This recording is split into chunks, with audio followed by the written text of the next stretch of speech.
I speak to you in the name of God, Father, Son, and Holy Spirit. Amen.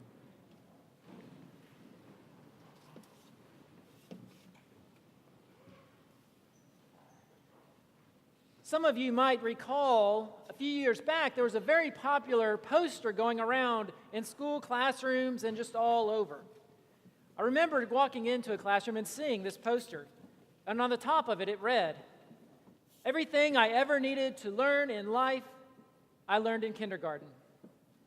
This is based on a book by Robert Fulghum. And there are other variations of this poster as well. Everything I needed to know in life, I learned at summer camp, or everything I needed to know, I learned from a little golden book. Maybe even the best one of all, I learned in Sunday school, right? All right, come on. But these are life lessons on this poster that say things like, share what you have. Say please and thank you. Say I'm sorry when you hurt one another. Respect yourself and others. This is my favorite. Take a nap every afternoon. Eat warm cookies. And the list goes on. But the roots of wisdom are often lessons that we learn at the youngest of age. These lessons, if we practice them time and again, give a foundation for building a healthy life and being part of a healthy community. In today's gospel lesson, Jesus shares a simple yet profound life lesson, namely a lesson on conflict resolution. But it should not be lost on us, the context in which Jesus presents this lesson. The gospel today came from Matthew chapter 18, starting with the 15th verse. But the 14 verses preceding this have something to say about it. The chapter begins with the disciples asking, "Who is the greatest in the kingdom of heaven?" Jesus then takes a little child and tells the disciples that they must be like a little child to enter God's kingdom. He continues on with this chapter to describe consequences, severe consequences, what it would mean if one were to mislead one of these little children. And then following that is the parable of the lost sheep, the lost one. He also refers to as a little one. This chapter brings to our attention a consciousness around experiences of childhood and its value to our communal life and also to our life with God. A trail of breadcrumbs, if you will, back to those profound and deeply rooted experiences and lessons, wisdom within all of us that we gleaned at such an early age. And it's now in this light that we find Jesus talking about conflict resolution and how to bring about the kingdom of heaven in the midst of a world filled with conflict, whether it was in the church or otherwise. I find a lot of parallels, actually, between Jesus' strategy and what is taught in kindergarten. Use your words and talk directly to the person with whom you have a conflict. If that doesn't work, walk away and find help. If that doesn't work, go and find the authority, a parent, a teacher, another adult. And if still that does not work, then move on and play with friends who will respect you. But Jesus' lesson is not simply about conflict resolution. Jesus takes the issue deeper by talking about binding and loosing. If we take a moment of introspection, we can ask ourselves this question: how much of what binds our own lives can be traced back to our childhood experiences?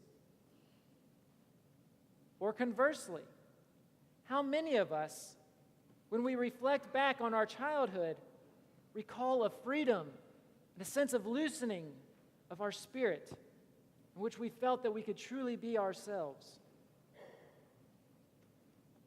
So as we hold this question of loosening and binding in our minds, we must do so again within context. What follows in today's passage is a point in which Peter comes and asks the question, Lord, if a member of the church sins against me, how often should I forgive? As many as 7 times? Jesus replies, not 7 times, but 77 times. You'll hear more about this passage next week. But the idea of binding and loosing as it relates to forgiveness turns us inward to resolve conflicts within ourselves. As I watch my children play and live, a day does not go by where we do not inevitably have a conversation about dealing with conflict and having to say, I'm sorry, and then hug and move forward in life. But sometimes you might recall that the hardest part can even be convincing them that the I'm sorry is necessary. And I'm not convinced that this struggle gets any easier as we grow up. Going back to our own introspection around childhood and being bound or freed in our memories or in our habits, Jesus reminds us that forgiveness plays not just an important role, but essentially a never-ending role. I'll tell you a story. It was a few weeks ago that Kendall and I came to the conclusion it was time to put a new fence into our backyard. Our old fence had been rotting out and was in need of repair for some time, but it finally took our dog getting out and into the neighbor's yard time and again to remind us that it was not just our issue now, but it was our neighbor's issue. So we decided to go about figuring out how to put in a new fence. So we decided when we got the quote that it was time that we also had to take care of this giant stump that was buried just to the side of our yard. It was half on our yard and half in our neighbor's yard. And so they told us that they couldn't put the fence up properly unless this stump was gone, uprooted.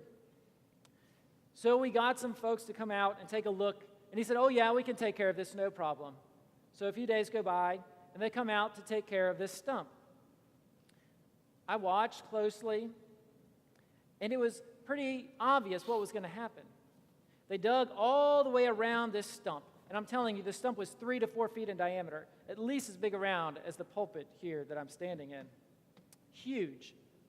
But there's also a couple little details about this stump. One, it was not a clean-cut stump, not something that was taken down by human hands, but rather it was a tree that fell on its own, and more than likely, a long, long time ago. The wood had decayed to the point of wanting to become nearly petrified. It was a sturdy, sturdy stump. So they dug around the outside of the stump.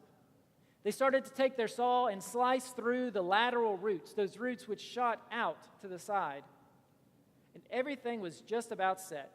All that was left to do was to take the chain, tie it around the stump, fix it to the truck, and take off.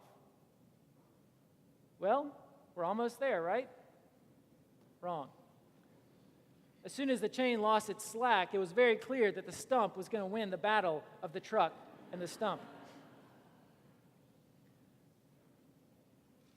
So what we did was we decided, okay, we're going to call it a night and come back tomorrow.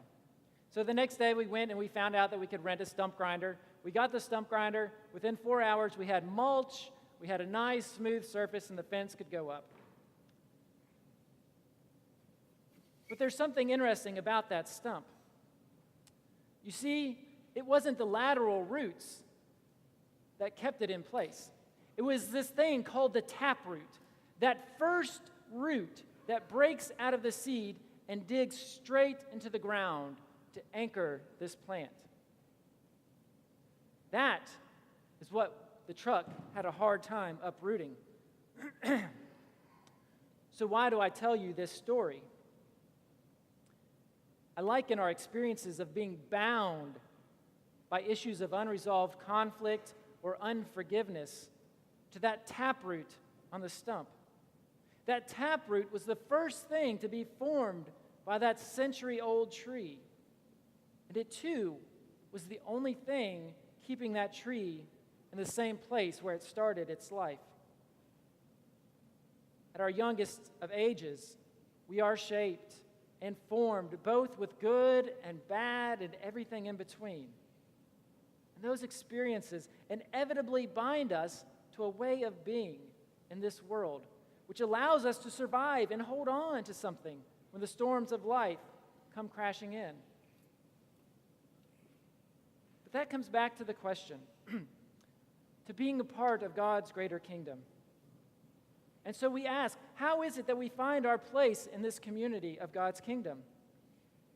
Jesus tells us time and again, look no further than the youngest among us.